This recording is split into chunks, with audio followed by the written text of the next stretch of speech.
नमस्कार मित्रांनो, नवीन ब्लॉगमध्ये पुन्हा एकदा तुमचं स्वागत आहे। मित्राच्या शेतामध्ये नारळ आंबा काढायचं होतं, शेताला निघालो। शेतामध्ये पोहोचलो तर हे नवीन पहिल्यांदा बघितलो।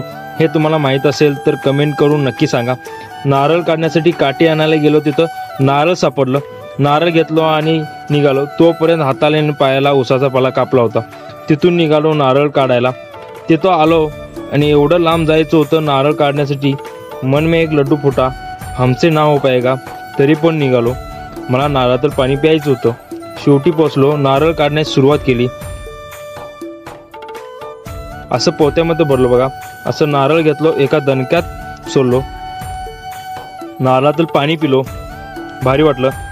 नारळातील खोबरं काढायचं होतं, खुरप्यानं मारलो पण नारळ काय फुटना।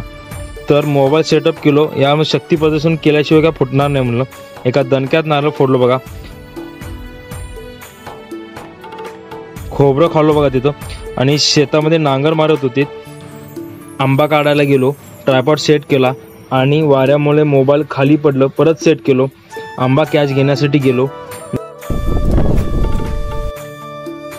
नारळाचं पोतं बांधलं। नारळाचं पोतं त्या कडेपर्यंत न्यायचं होतं, त्या कडेपर्यंत न्यायचं वाचलं। काठी घेऊन निघालो, पोतं गाडीपाशी आणलो, गाडीच्या पाठीमागे ठेवलो। घरी जायचं होतं, घरी जायला निघालो। खूप जाम भूक लागली होती। घरी आलो, जेवलो। मामाने नवीन शिडी बसवली होती, खाली पत्र्या घालायचं होतं, पत्रा घालून घेतलो। तर तुम्हाला आमचं गाव वरून कसं दिसते तुम्हाला दाखवतो बघा।